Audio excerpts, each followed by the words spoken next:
जी नाजरीन, आप देख रहे हैं आली न्यूज़ में आपका मेज़बान चौधरी फजरमान। पाकिस्तान के ज़ेर इंतज़ाम कश्मीर के ज़िला पेम्बर की तहसील सुमानी के इलाका खलापाड़ा के मकाम पर मैं मौजूद हूँ। यहाँ आज फ़रीक़ैन के माबैन एतवार का दिन है।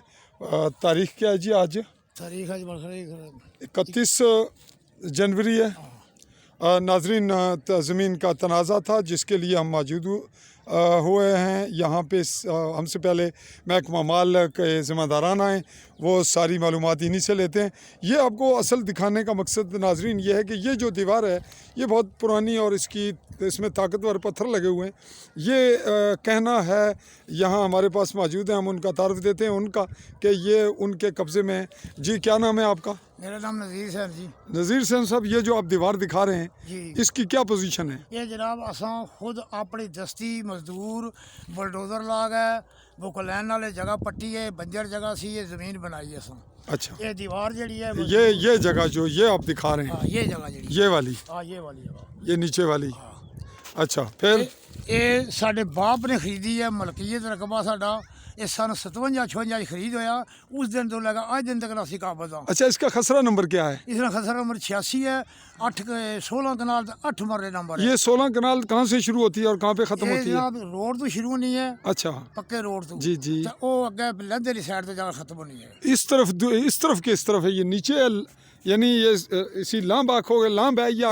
ये जड़ी है इस तरह ऐसा लाम सी, इसरी मतलब है चढ़ाई चढ़ाई सी। तो ये 16 कनाल इस वक्त कितनी आपके कब्जे में है, कितनी 16 दूसरों? कनाल 8 मरले मेरे कब्जे साडे कब्जे च है।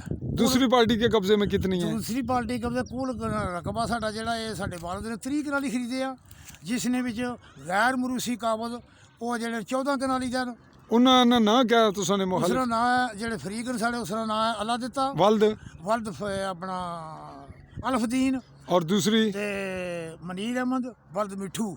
अच्छा, ये उनके कब्जे में 14 कनाल अभी बाकी है। रकबा जेड़ा इस हाई कोर्ट भी 11 फैसले साडे हक विच आए। तो हुण इसला केस कित्थे चल रहा है? हुण इस वेले उस रकबे दा 13 कनाली ना जेड़ा केस हैगा हाई कोर्ट भी चल रहा। यानी 14 जिसी आखने हो, 13 14 ਉਹਨੇ 13 ਨਾ ਕੀਤੇ वो कित्थे चल रहा? ਉਹ ਚੱਲ ਰਿਹਾ ਹਾਈ ਕੋਰਟ ਵਿੱਚ। उस जेड़ा हाई कोर्ट च केस चल रहा उस रकबे च मुदाखलत अज हुई है? ਅੱਜ ਕੋਈ ਮੁਕਦਮਾ ਨਹੀਂ ਉਸ ਰਕਬੇ ਜੋ ਨਾ ਅਸੀਂ ਸਵੀਜ ਕਰਨੇ ਆ ਜਦ ਤੱਕ ਅਦਾਲਤ ਫੈਸਲਾ ਨਾ। अज फिर ये जेड़ा तनाजा पैदा होया है सामने मकान वाला? ਦਾ ਪੈਦਾ ਸਾਡਾ ਪੁਰਾਣਾ ਮਕਾਨ ਸੀ ਬਣਿਆ।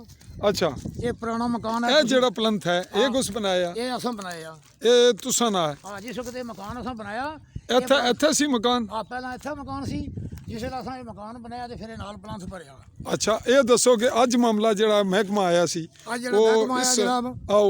ਉਸਨੇ ਅਗੇ ਉਹਨਾਂ ਦਰਖਾਸਤ ਦਿੱਤੀ ਹੈ ਮਹਿਕਮੇ की। अच्छा ਤੇ ਮਹਿਕਮਾ ਮੌਜੂਦ ਹੈ, ਉਹਨਾਂ ਦਾ ਕੰਮ ਜਿਹੜਾ ਅਸੀਂ ਮਕਾਨ ਬਣਾਉਣੇ पे ਕੰਮ ਬੰਦ ਕਰਾਤਾ ਨੇ। अच्छा, किस बेस से उन्हें बंद कराया? 19 बेस तो बंद कराया। वो फैरी कागजात अपने जेडे ने तुसी लियावो अच्छा, अपना अपना सबूत दोनों अफ्रीका की। दोनों अफ्रीका की। तो उस तो इलावा क्या कार्रवाई हुई है? उस तो अलावा कोई कार्रवाई नहीं हुई। उस तो अलावा उन्होंने थाने दरखास्त दी है कि सारी जमीन का जबरन कब्जा कर रहे हैं। अच्छा, तो पुलिस आई सी, ठीक है, पुलिस के ऐसा टाइम दिता है, ठीक है, पुलिस के ऐसा टाइम दिता कि जनाब ठीक है। तुसा ना घर केड़ा है?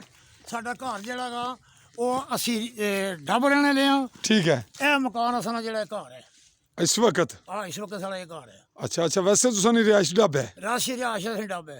अच्छा, इसनी सूरत हाल है कि इसनो बंदोबस्त इलाके न होया, इस इलाके में मतलब नक्शा हर चीज मौजूद हर है। चीज मौजूद है। ते इस सूरत हाल च तुसा मीडिया की भी को अपने सबूत दसोगे जी, ताकि बिल्कुल पूरे सबूत देंगे। कैमरे ने सामने रख सो? बिल्कुल सामने कैमरे दे सारे सबूत देंगे। अगर असी गलत भी है, जो चोर नहीं सदा वैसा नहीं है। ते महकमे अगर तुसा की पाबंद गलत किया होगा जी फिर क्या कर सो? मतलब अगर महकमे की इलम सी के जगह तुसा नहीं है जा फिर महकमे की नसी करना चाहिए नहीं, या महकमे की इलम नसी? नहीं, महकमे की इल्म है, लेकिन यह है कि महकमे उन्होंने दरखास्त है कार्रवाई फिर की थी। पटवारी कौन है? पटवारी जनाब मेरे को नाम नहीं इसने याद रहा, बरनाले ना पटवारी इत्थे अजीम तो नहीं? अजीम पटवारी आ। उस तुसें मना किया वही था ना बनाओ उस आख्या नाल, तहसीलदार और उसने कौन सी? ना कल ही है तहसीलदार ना आर्डर सी। ठीक है, उस आख्या जी तहसीलदार ना आर्डर है कि काम जेड़ा बंद कराओ, सवेरे दो कागजात अपने अपने सबूत पेश करो ठीक तो है। फिर कार्रवाई करे। तुसा ना फिर दसो ते वल्दियत? नज़ीर सैन वल्द आलमदीन। तुसा ने दादे ना तो नहीं ने इस रकबे नाल ताल्लुक वालिद ही खरीदिया? जी वालिद खरीदिया। जनाब नाजरीन, ये आपने मौके को मुलाजा किया और हमने फ़रीक़ैन जो एक है उसको समाअत किया, मौका भी देखा और इनकी ज़ुबान से इन्हीं से मालूम हुआ कि पटवारी मौका पे आया और तहसीलदार का हुक्म बताकर हमसे ये काम रुकवा दिया। और मेरा ताल्लुक़ डब से है, डब में रहता हूँ, ज़मीन हमारी है।